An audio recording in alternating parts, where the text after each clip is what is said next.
A paz do Senhor Jesus Cristo, meus irmãos e minhas irmãs. Aqui que vos fala o presbítero Marcos Vinícius. E nesse momento, Deus, meus irmãos, tem uma palavra de cura para a sua vida. Deus tem uma palavra de mudança, de livramento, uma palavra de salvação. E se você crê, Deus ele vai mudar a sua vida através dessa palavra, em nome de Jesus. Eu convido os irmãos a estar lendo João capítulo 2, verso 1 ao 12.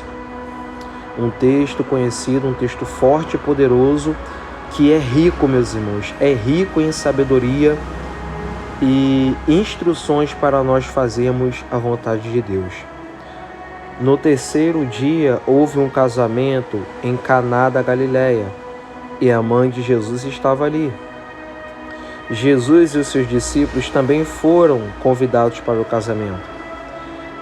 Tendo acabado o vinho, a mãe de Jesus lhe disse: eles não têm mais vinho.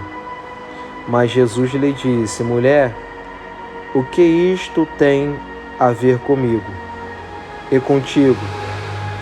Ainda não é chegada a minha hora.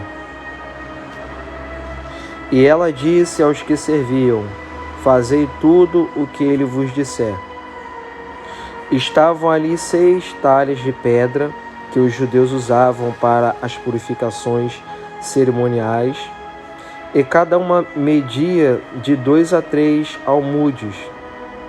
Jesus lhe disse: enchei as talhas de água, e eles as encheram até a borda.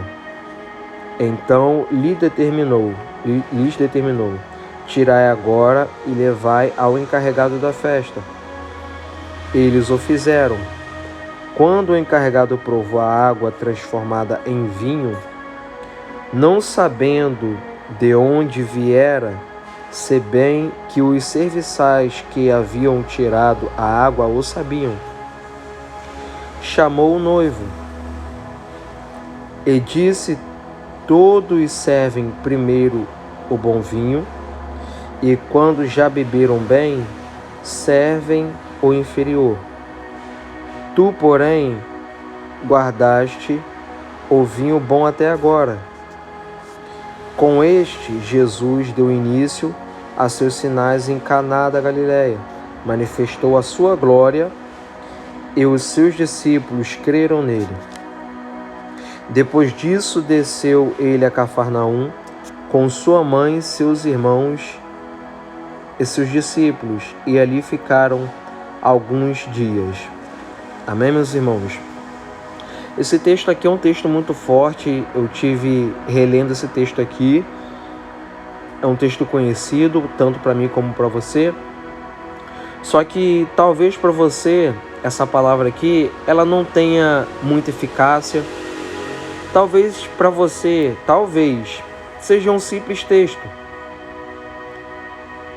Mas eu vou te provar dentro dessa palavra aqui, te mostrar, pelo poder do Espírito Santo, em nome de Jesus, que esse texto aqui ele não é simples, ele não é um texto comum.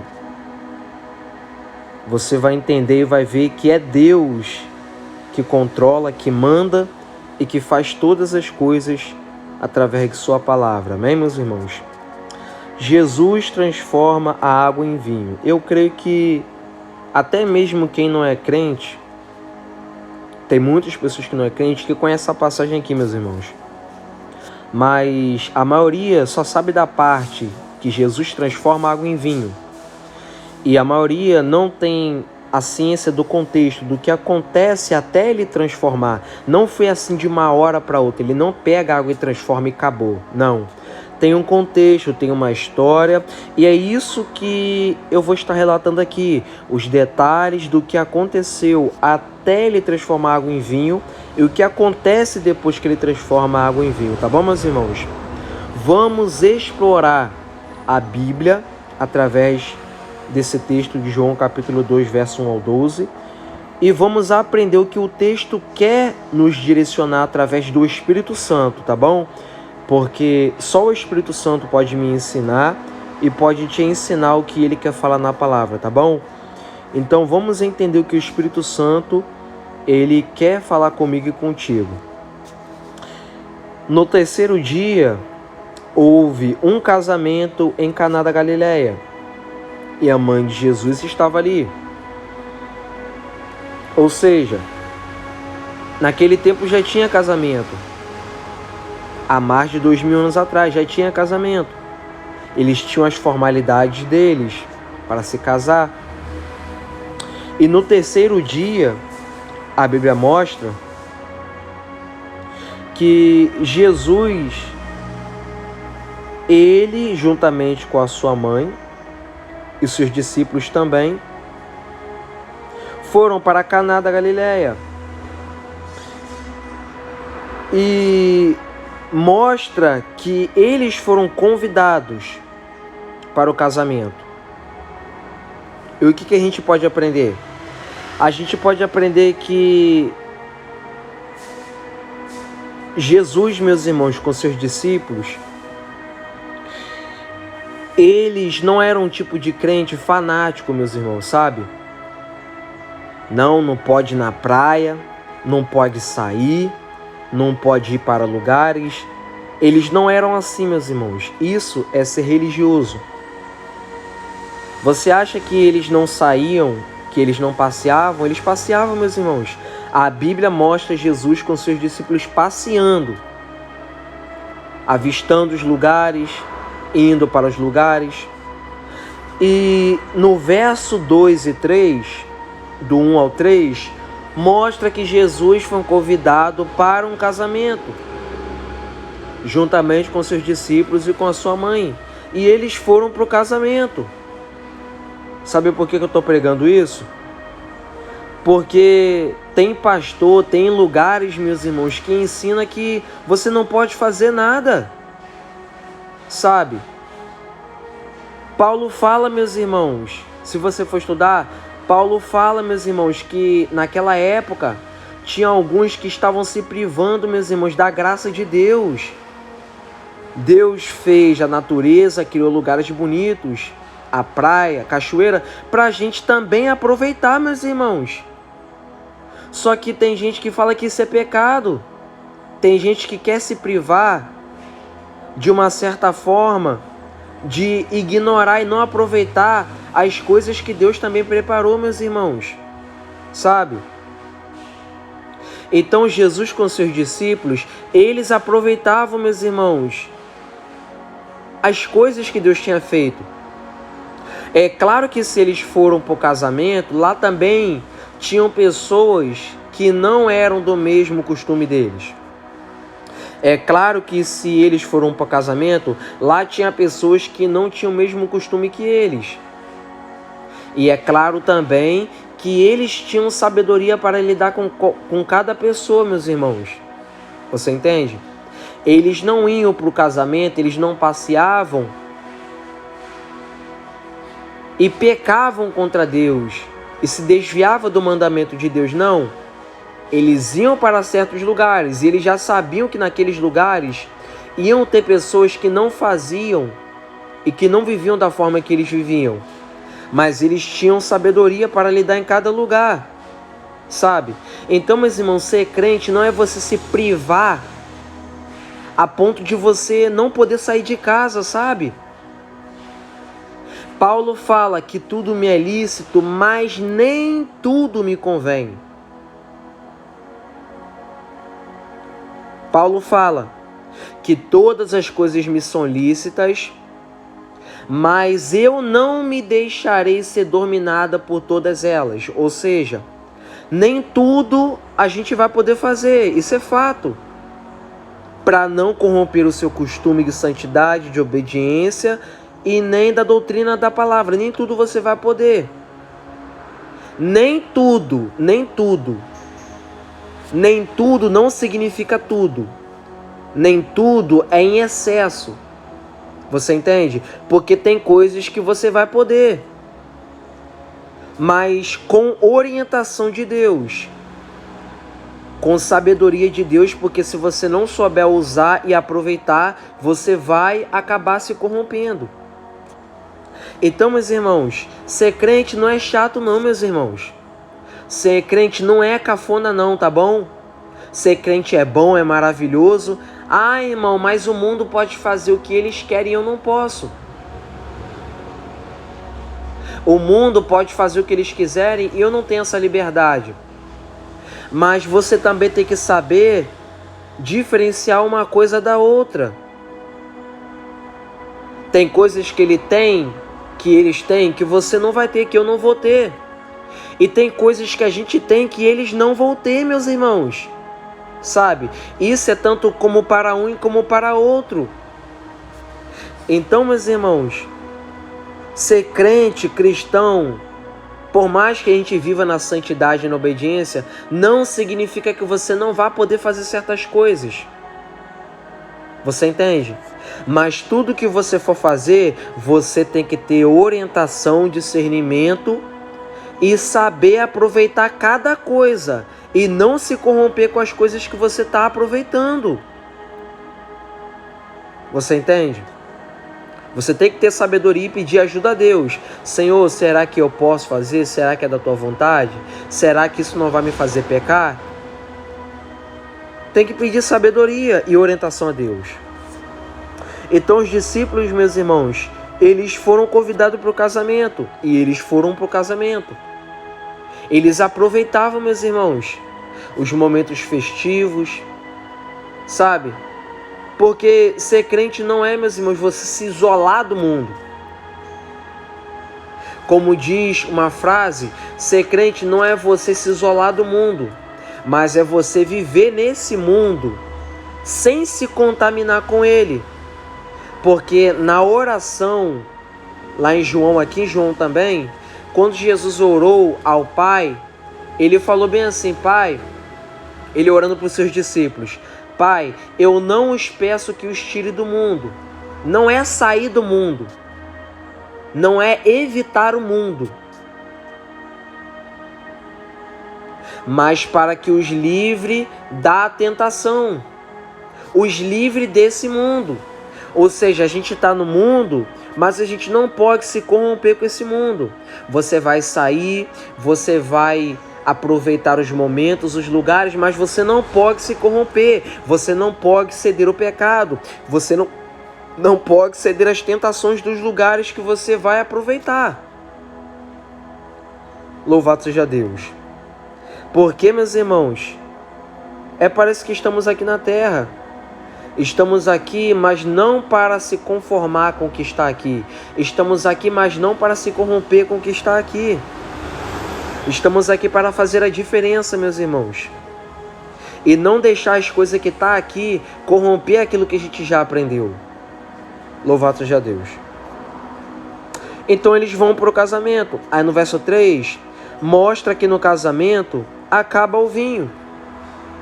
E a mãe de Jesus chega para Jesus e fala, eles não têm mais vinho. Porque naquela época, meus irmãos, o vinho era como uma das coisas principais do casamento. Eles tinham que ter, meus irmãos. Eles tinham que ter. E a mãe de Jesus chega para Jesus e fala, eles não têm mais vinho. E sabe o que é lindo, que me chama nessa passagem aqui? É que a mãe de Jesus chega falando para Jesus algo que acabou. Mas, irmão, o que isso tem a ver? E o que isso pode servir com a minha vida? É que quando algo acaba na nossa vida, meus irmãos, a gente tem que falar para Jesus. Sabe? Ah, irmão, acabou força. Acabou a minha fé, acabou a minha esperança, acabou minha paciência. O mundo acabou com a minha esperança, acabou com o meu amor, acabou com a minha fé, acabou com a minha esperança, acabou com a minha crença. Mas deixa eu te perguntar, você já falou para Jesus o que acabou? Você já falou para Jesus que acabou a sua fé? Você já expôs para Jesus o que acabou dentro de você? O que você já não tem mais, você já falou para Jesus? O que é lindo é que a mãe de Jesus fala para Jesus o que acabou. Por quê? Porque, meus irmãos, aquilo que se acaba na vida do ser humano, muitas das vezes o ser humano não fala para Deus. O ser humano acha que está perdido, acha que acabou de fato, mas não. Por quê? Porque se Jesus também é Deus, Ele pode fazer tudo acontecer de novo. Ele pode criar tudo de novo. E aquilo que tinha acabado, Ele pode fazer, restituir e ter tudo de novo. E em dobro ainda por cima. Então, meus irmãos, a gente tem que aprender a falar para Jesus aquilo que acabou, meus irmãos. Você acha que eu não falo para Deus aquilo que se acabou no meu dia a dia? Tem dia que acaba a força, meus irmãos. Acaba a fé, acaba a esperança e convicção, meus irmãos. E o que eu tenho que fazer, baseado na Bíblia, eu tenho que chegar para Jesus e falar para Ele o que acabou.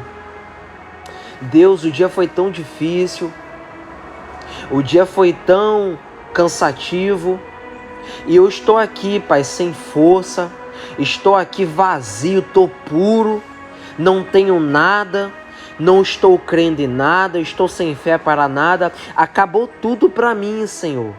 Me renova na Tua presença, Pai. Faz ter aquilo que se acabou na minha vida. Faz se renovar aquilo que se acabou na minha vida, Deus. Assim que a gente tem que falar para Jesus. Não é você viver de cabeça baixa e achando que só porque acabou, que de fato acabou. Porque não acabou. Louvado seja Deus. Então ela chega para Jesus e fala: Jesus, eles não têm vinho. Eles não têm vinho. Porque é uma atitude de uma pessoa que precisa de ajuda, que quer buscar algo de Deus, é primeiramente falar para Deus e mostrar para Deus através de Jesus, que é o nosso mediador, que é o nosso intercessor, que acabou alguma coisa em nossa vida. Aí quando ela fala para Jesus que acabou o vinho, no verso 4 fala: mas Jesus lhe disse: mulher, que isto tem a ver comigo e contigo? Ainda não é chegada a minha hora. Mulher, o que isso tem a ver comigo? Isso é coisa deles. Isso é coisa da carne. Isso é coisa do homem. O que eu tenho a ver com isso? Olha o discernimento que Jesus está tendo de separar o que é do homem e do que é de Deus. Sabe por quê? Porque muitas das vezes eu e você perdemos tempo, meus irmãos. A gente perde tempo com coisas que não é nossa, meus irmãos. Sabe? É claro que se a gente puder ajudar alguém, é diferente. Caso extremo. É claro que se a gente puder ajudar alguém, a gente vai ajudar alguém. Mas na maioria das vezes, meus irmãos, a gente tem que parar e pensar: poxa, o que isso tem a ver comigo? O que esse problema tem a ver comigo? O que essa amizade tem a ver comigo? O que ela vai acrescentar na minha vida? O que essa conversa vai acrescentar na minha vida? O que essa ideia tem a ver comigo? Sabe? Às vezes é questão da gente parar e pensar: poxa, o que tem a ver isso comigo? Sabe? A gente não parar para pensar por esse lado e a gente sai ajudando todo mundo, sai falando para todo mundo, sai conversando com todo mundo, e às vezes nem era para a gente ter falado, às vezes nem era para a gente ter conversado, às vezes nem era para a gente ter ido para certos lugares. Por quê? Porque o que é do homem, meus irmãos. Nem tudo a gente vai interferir. Nem tudo você vai poder ajudar. Pensa Jesus sendo santo, sendo o próprio Deus encarnado na forma do Filho, estando numa festa de casamento, e pessoas estão bebendo vinho, se embriagando, que estavam bebendo mesmo. E eu não vou entrar aqui na questão que muitos hoje estão entrando, se Jesus estava bebendo ou não. Eu não vou falar disso, porque a Bíblia não mostra que ele está bebendo e nem do que ele está bebendo. Eu não vou entrar nessa questão, mas mostra que os convidados E aqueles que estavam na festa estavam bebendo vinho. Só que a Maria, quando chega para Jesus, Jesus acabou o vinho. Jesus fala para Maria, Maria, mulher, ele não chama de mãe, ele chama de mulher. O que tem a ver isso comigo? Mulher, que isto tem a ver comigo e contigo? O meu negócio é santo. O seu negócio é santo. O seu ministério é santo. Eles estão em algo carnal. Eles estão participando de algo carnal. O que tem a ver isso comigo? Às vezes tem pessoas que chegam para você como Maria chegou para Jesus. Você viu o que aconteceu na vida dele? Você viu o que aconteceu na vida dela? Você ficou sabendo o que aconteceu na vida dela? Aí muitas das vezes, sem sabedoria, você fala, mas o que aconteceu? O que houve na vida dela? Mas você tem que aprender a usar sabedoria com essas pessoas, de fazer como Jesus fez. O que isso tem a ver comigo? O que a vida dele tem a ver comigo? O que a vida dela tem a ver comigo? O que aconteceu com ele, o que aconteceu com ela? O que tem a ver comigo? Sabe? A gente tem que aprender a cortar certos assuntos, meus irmãos. Se é com os outros e aconteceu com os outros, a gente não tem que saber não, meus irmãos. Sabe? Porque tem coisas que não vai influenciar em nada na sua vida. Vai ser fofoca, vai virar perturbação, vai virar algo que vai te atormentar. E às vezes era para você ter evitado, sabe? Porque quando é do homem, meus irmãos. Na maioria das vezes, você não vai poder se intrometer nas coisas que é do homem. Na maioria das vezes, eu não vou poder me intrometer com as coisas do homem. Era isso que Jesus estava mostrando. Eles estavam bebendo. E o que Jesus estava fazendo? Jesus só estava ali como um convidado. E não tinha nada a ver com a bebida. Assim como eu e você, muitas das vezes, não temos nada a ver com certas conversas. Não temos nada a ver com certas amizades. Não temos nada a ver com certas coisas que acontecem no dia a dia e dentro da família. Mas por você não ter sabedoria, você vai se enfurnando no meio da família. Você vai se contaminando no meio do trabalho. Você vai se contaminando no meio das pessoas. Sem você entender que tem coisas que não te convém, que não faz parte de você. Por quê? Porque você vive diferente, você anda diferente, você fala diferente. Então Jesus mostrou isso para Maria. Que o que é da carne é carne, o que é do espírito é espírito. E a gente não pode misturar uma coisa com a outra. Mulher, que isto tem a ver comigo e contigo. Ainda não é chegado a minha hora. E ela disse aos que serviam, aos que estavam servindo na festa o vinho: fazei tudo o que ele vos disser. Jesus não estava falando que ele não faria, meus irmãos. Tanto que Maria fala para os servos daquela casa: fazem o que eles mandar vocês fazer. Sabe? Jesus mostrou, olha, o meu negócio é diferente. O meu negócio é diferente. Mas, como Jesus ele veio e manifestou a sua glória, o seu poder, ali, no momento, ele fez um ato, meus irmãos, de milagre. Ele fez um milagre. Mas a gente também tem que aprender que tem coisas que não é pra gente. Jesus, ele até fez um milagre, mas ali não feria a santidade. Ali não feria o bom costume. Mas tem coisas que chegam para mim e para você que é para ferir tua santidade, que é para corromper o seu costume. Então, você não pode dar ouvido. Você não pode dar ideia. Porque não tem nada a ver com você. Mas Jesus, ele fez um milagre. Aí ele fala: mulher, o que isso tem a ver comigo? Ainda não é chegada a minha hora. Aí Maria, que é a mãe de Jesus, manda os que estão servindo a festa fazer tudo o que Jesus iria mandar. Aí a Bíblia mostra que naquele lugar tinham 6 talhas de pedra, que eram um barril grande, que eles acumulavam água, que os judeus usavam para a purificação das cerimônias. Era um costume daquela época. E cada uma media de 2 a 3 almudes a quantidade de água que tinha. Aí Jesus diz para aqueles homens que estavam servindo: enchei as talhas de água, e eles encheram até a borda. Aí no verso 8 Jesus fala: e lhes determinou: tirai agora e levai ao encarregado da festa. E eles o fizeram. Ou seja, Jesus manda eles fazerem nos detalhes, e eles fazem nos detalhes.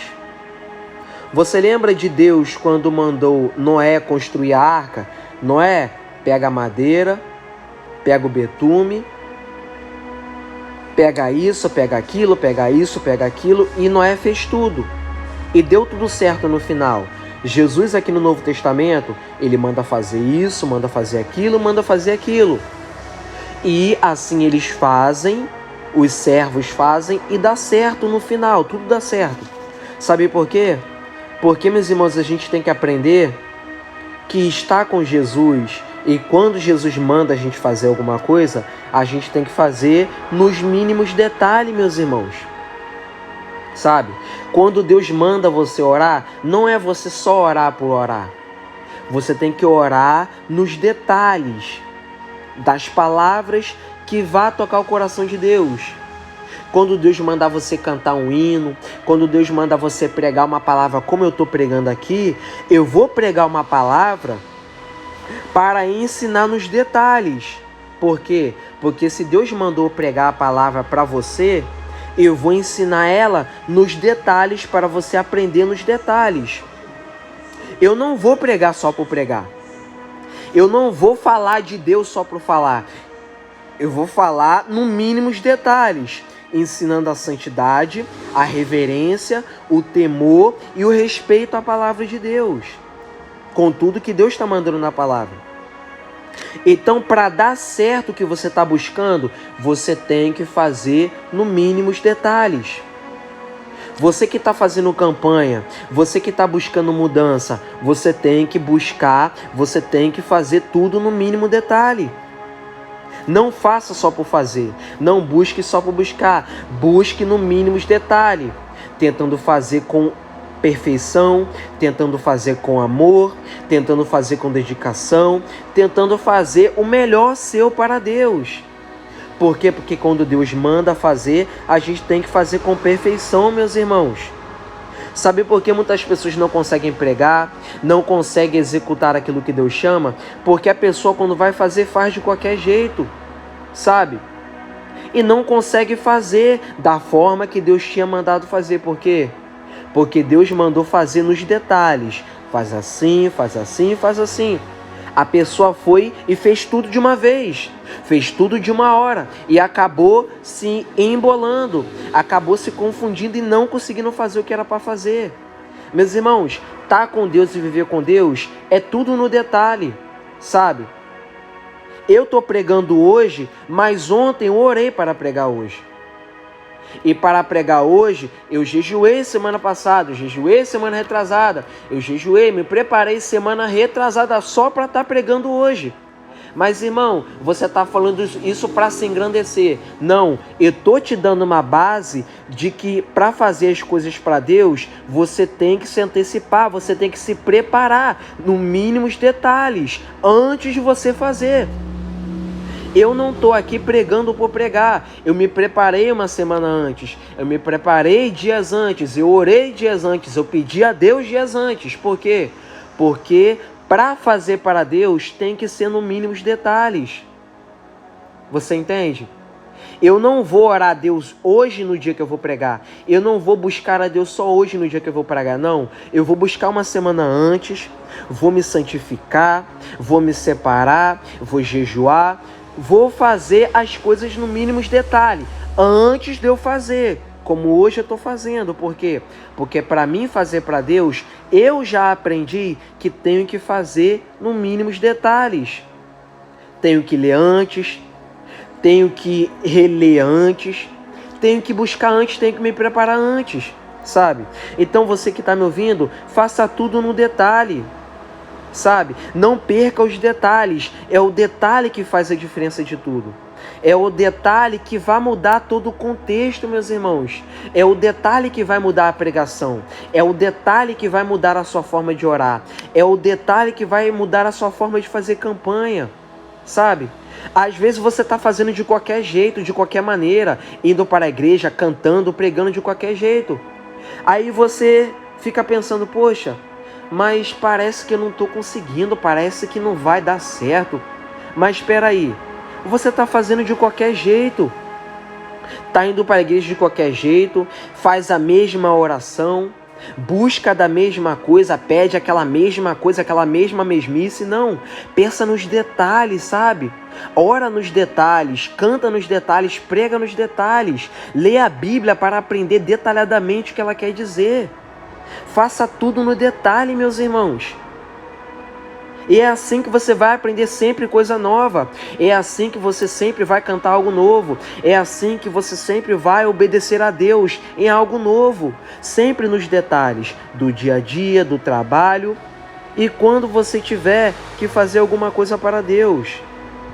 Louvado seja Deus. Para dar certo, tem que fazer nos detalhes tudo que Jesus está mandando, meus irmãos. Tem pessoas que faz uma certa parte, mas não faz outra.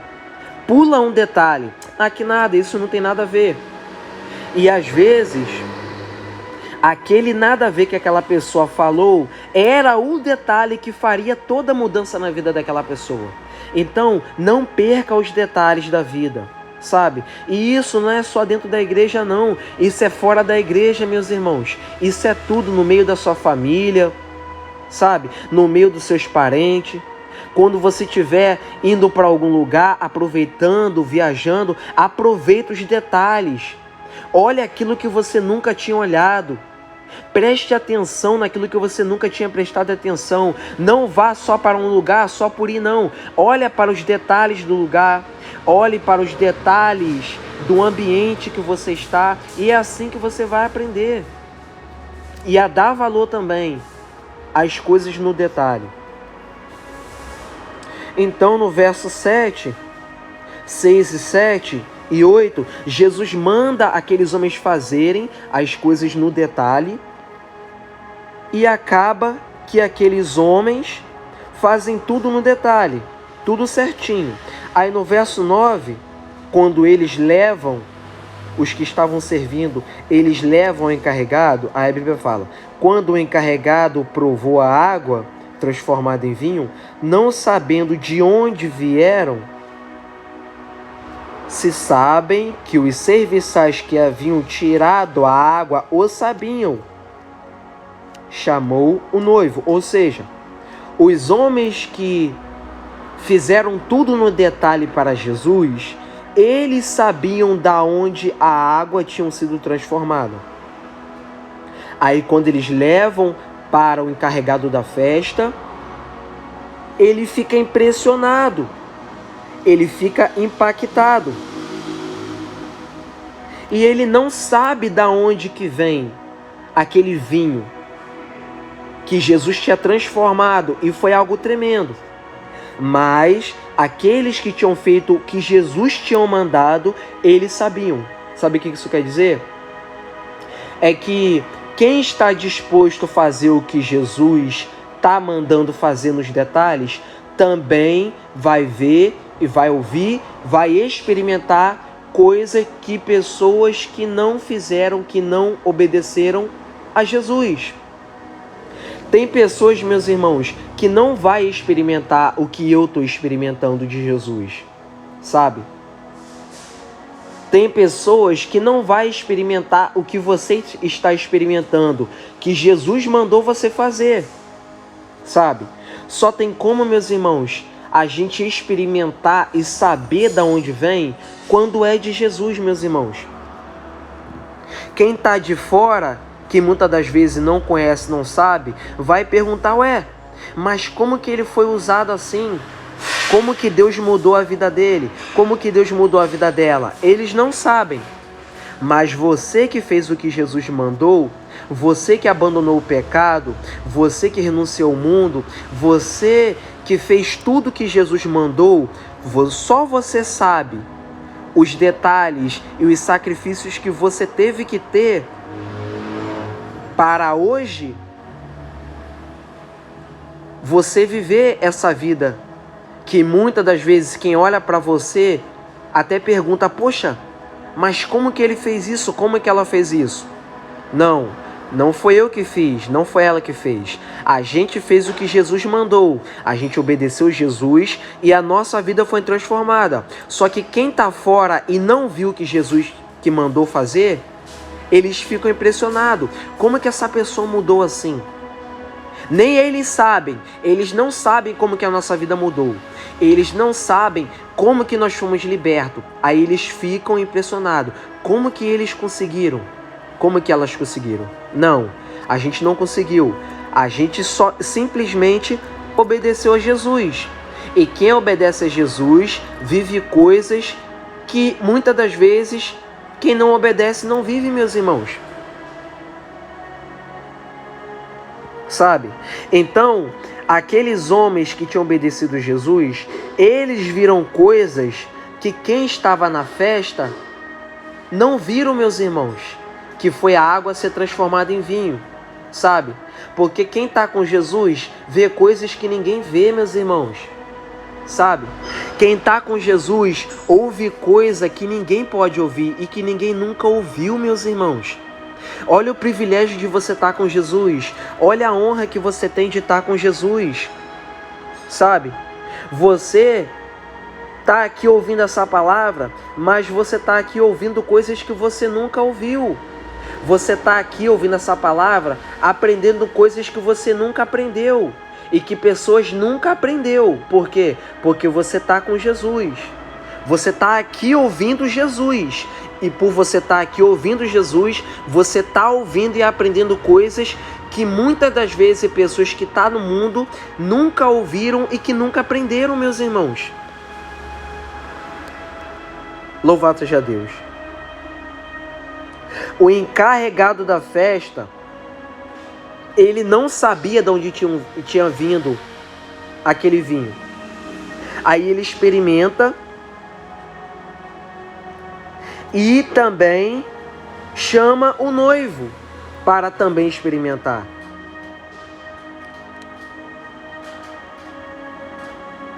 Aí ele diz, o noivo diz, todos servem primeiro o bom vinho e quando já beberam bem, servem o inferior.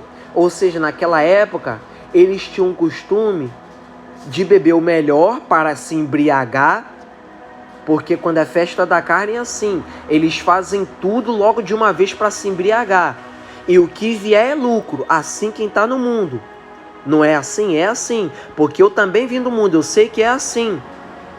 Enche a cara logo de qualquer jeito, de qualquer maneira, e o que vier, o que consumir depois é lucro. Porque a pessoa já vai estar embriagada, já vai estar inconsciente e nem vai ligar mais para o que vai consumir. Eu falo por experiência própria, eu vim do mundo, eu sei como é que é isso. E assim também eles eram. Eles experimentavam o melhor e o ruim ficava para depois que eles já estavam bêbados. Assim era o costume deles. Só que no verso 11 ele fala: com este, Jesus deu o início aos seus sinais em Caná da Galileia, manifestou a sua glória e seus discípulos creram nele. Meus irmãos, eles naquela época, eles experimentavam o melhor para experimentar o pior depois, né? O inferior depois, né? O mundo quer experimentar o melhor agora. O que é melhor para o mundo? Beber, se prostituir, pecar, desobedecer, viver no pecado. Isso é o melhor para o mundo. Eles acham que isso é melhor. Então eles aproveitam o melhor agora. Só que Jesus, meus irmãos, Jesus, ele não dá o melhor agora. Você entende? O nosso melhor, meus irmãos, vai ficar para o final. O nosso melhor vai ficar para o final, meus irmãos. O nosso melhor não é aqui na terra, sabe? O nosso melhor não é aqui nesse mundo. Você entende? Para o mundo, o que é para eles aproveitarem de melhor, eles aproveitam aqui nessa terra. Só que para nós que somos servos do Senhor, para você que é crente, homem e mulher de Deus, o seu melhor vai ficar para o final. Mas, irmão, o que é o melhor para mim? Eu confesso para você que eu sou crente, eu me converti, mas eu não sei o que é melhor. Sabe o que é melhor? Você receber a salvação de Deus para você. Você poder ir para o céu. Você ter o direito de você ir para o céu. E isso só vai acontecer no final, meus irmãos. Sabe? Não é agora, vai ser depois, meus irmãos. Que a Bíblia fala que ninguém sabe o dia e a hora. Mas é depois. Pode ser a qualquer hora, sabe? Então, meus irmãos, fique firme, você que está lutando pela tua salvação. O teu melhor não é nessa vida. Não deixe o diabo botar na sua cabeça que você tem que aproveitar agora. Por quê? Porque essa palavra está sendo como resposta para você. Que o teu melhor não é agora. O teu melhor é depois. É depois que você vai receber a salvação eterna. É depois que você vai receber a vida eterna. É depois que você vai receber a cura eterna. O melhor não é agora, meus irmãos. Por que a gente sofre, é perseguido e chora agora? Por quê? Porque o pior é agora. A gente sofre no mundo, é perseguido no mundo, a gente chora no mundo, a gente fica doente no mundo, a gente pode até perder a nossa vida aqui nesse mundo. Mas o melhor vai ficar para depois. Você entende? A gente passa por tudo isso agora, mas o nosso melhor vai ser depois. Por isso que você tem que ficar firme e aguentar a afronta. Por isso que você tem que ficar firme e aguentar a calúnia. Por isso que você tem que ficar firme e não ceder essa discussão. Não bater boca com esse fofoqueiro. Não bater boca com quem está te caluniando. Você tem que aguentar. Porque o teu melhor vai chegar depois. A gente vai viver o melhor de Deus eternamente depois. Tá bom, meus irmãos? No verso 11, mostra que assim Jesus ele dá o início ao seu chamado. A primeira manifestação do seu poder que Jesus ele manifesta é aqui em Caná da Galileia, transformando a água em vinho. E assim Jesus manifestou a sua glória e os seus discípulos creram nele. Eu quero profetizar na sua vida, se você crê nessa palavra, que Deus ele vai manifestar a glória dele a você hoje, agora, e você vai passar a crer mais nele na sua palavra. Deus ele vai manifestar uma unção, uma graça tão forte na sua vida. Ele vai manifestar um poder e uma autoridade tão grande na sua vida a partir de hoje, nessa palavra, que você vai passar a crer mais em Deus. Você vai passar a obedecer mais a Deus. Você vai passar a ir mais para a igreja. Você vai passar a orar mais. Você vai passar a cantar mais. Você vai passar a ler mais a Bíblia. Porque a glória que Jesus vai manifestar nessa palavra hoje, agora, vai mudar a sua vida e você vai crer nele de uma forma que você nunca creu desde que você aceitou a Jesus. Você crê nessa palavra? Que tem uma unção, que tem uma glória que jamais foi derramada na sua vida através dessa palavra? Só para você crer em Jesus, só para você buscar Jesus, você crê nisso? Eu creio em nome de Jesus que há uma glória sendo derramada na minha vida e na sua vida, para a gente continuar crendo mais em Jesus, que é o nosso Deus, o nosso Salvador. Depois que Jesus sai do casamento e manifesta a glória dele para os seus discípulos e os discípulos crêem nele, ele desce para Cafarnaum, juntamente com sua mãe e com seus discípulos. E ali eles ficam alguns dias. Amém, meus irmãos? Que Deus possa te dar sabedoria, conhecimento, discernimento e que você possa acompanhar no canal as pregações de terça, quinta e sábado, tá bom, meus irmãos? Sempre com uma palavra de cura, de mudança, de livramento, libertação e salvação para a sua alma. Amém?